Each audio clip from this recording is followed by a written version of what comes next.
आप सुन रहे हैं हमारे YouTube चैनल कहानियों के संगम से। हर रोज एक नई कहानी सौम्या की जुबानी। सभी को नमस्कार दोस्तों, मेरा नाम है सौम्या। मैं एक कहानियाँ सुनाती हूँ। आज की कहानी है अनोखी युक्ति। एक नगर में एक लकड़हारा और एक पशुपालक रहता था। दोनों बहुत अच्छे मित्र थे, एक दूसरे पर जान देते थे। एक बार नगर में उत्सव हुआ, तब राजा की कन्या भी उस उत्सव को देखने आई। कन्या बहुत ही सुंदर थी। सभी की आंखें राजकुमारी पर ही आ टिकी थी। जब पशुपालक ने राजकुमारी के दर्शन किए, वो उनके प्रेम के दीवाने हो गए थे। उसे दिन रात हर जगह बस राजकुमारी की ही छवि दिखाई पड़ रही थी। उसका किसी भी कार्य में मन नहीं लग रहा था। उसकी इस हालत को देख उसके मित्र लकड़हारे को चिंता होने लगी। उसने अपने मित्र पशुपालक से इस दशा का कारण पूछा। तब पशुपालक ने बताया कि उसे राजकुमारी से प्रेम हो गया है और वो उनके बिना जीवित नहीं रह सकता।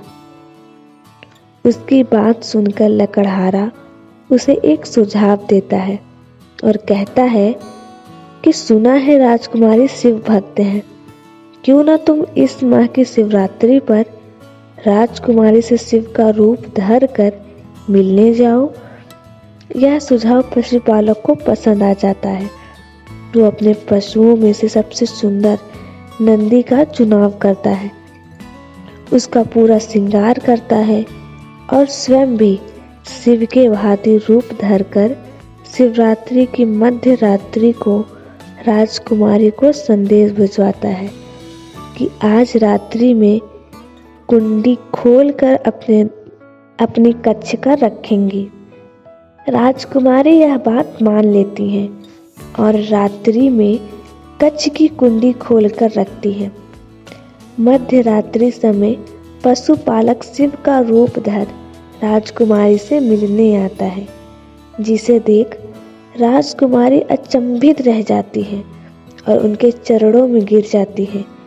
पशुपालक उसे कहता है कि तुम देवी का रूप हो, तुम्हारी भक्ति से प्रसन्न होकर मैं तुम्हारे समीप आया हूँ और तुमसे विवाह करना चाहता हूँ।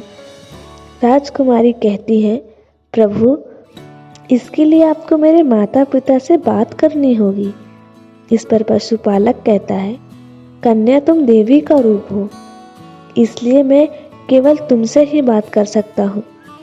तुम्हारे माता पिता साधारण मनुष्य हैं, इसीलिए हमें छिपकर ही विवाह करना होगा।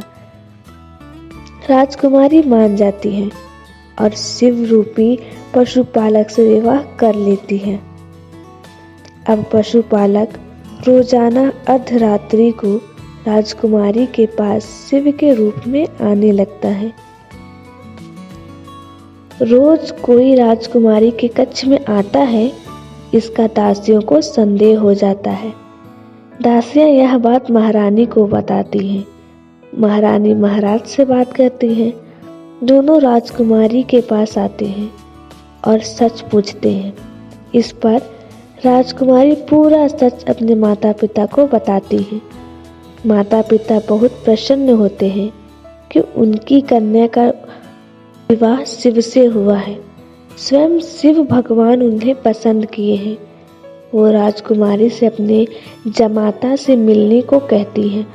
तब राजकुमारी कहती है कि वो साधारण मनुष्य नहीं मिलते, आप चाहे तो रात्रि में छिपकर उनके दर्शन कर सकती हैं। माता पिता यही करते हैं। रात्रि में पशुपालक को शिव समझकर बहुत खुश होते हैं। इसी के कारण राजा अपने साम्राज्य को बढ़ाने के लिए आसपास के राज्यों में आक्रमण करने लगता है। उन्हें लगता है कि जिस राज्य का जमाता भगवान शिव है, वो राज्य कैसे परास्त हो सकता है।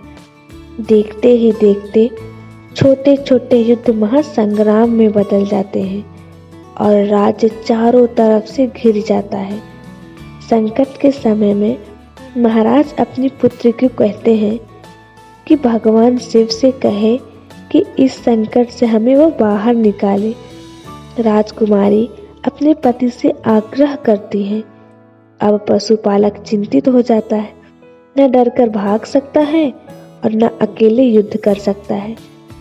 वो एक नया उपाय सोचता है और शिव जी का तांडव नृत्य सीखता है और अपने मित्र लकड़हारे की मदद से एक उड़ने वाला नंदी बनवाता है। जैसे ही रात्रि का समय होता है, वो सीमा पर जाकर आकाश में नंदी पर बैठकर सबके सामने आता है। उसे देख सब डर जाते हैं। फिर धरती पे उतरकर अपने क्रोध को तांडव के रूप में दिखाता है, जिससे सभी डर जाते हैं और वहां से भाग जाते हैं। इस प्रकार पशुपालक अपने राज्य को संकट से बचाता है, लेकिन उसे अपनी भूल का एहसास होता है। इसलिए वो राज्य सभा में जाकर अपनी गलती को स्वीकार करता है। सभी दरबारी बहुत चक्के से रह जाते हैं। राजा को क्रोध आता है, लेकिन वो पशुपालक के साहस से खुश भी हो जाते हैं, क्योंकि मामला खत्म हो चुका था। अगर पशुपालक चाहता तो अपना नाटक जारी रख सकता था, लेकिन उसे अपनी गलती का एहसास हुआ और उसने बिना परिणाम की सोचे बिना सभी के सामने कबूल किया। राजा को भी अपनी गलती का एहसास होता है कि उसने बिना सोचे समझे राज्यों पर हमला कर दिया। अगर पशुपालक उपाय न करता तो अपना राज्य हार गए होते। सब कुछ सोचने के बाद राजा पशुपालक को क्षमा करते हैं और अपनी कन्या का विवाह उस राज्य में सम्मानीय पद प्रदान करते हैं। इस तरह पशुपालक सच में राजा का जमाता बन जाता है।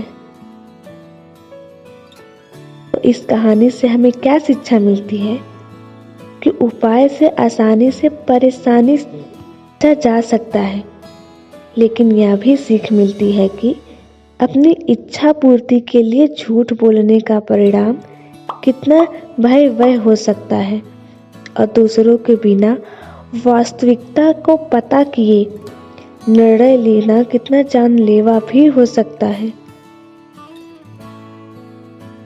यदि आप सभी को हमारी कहानी अच्छी लगी तो प्लीज़ हमारे चैनल को सब्सक्राइब करिए, शेयर और लाइक करिए। आप सभी के सहयोग से हमें भी कहानी सुनाने में आनंद आएगा और कमेंट में ज़रूर बताएं कि आपको कहानी कैसे लगी। नमस्कार, मुस्कुराते रहिए।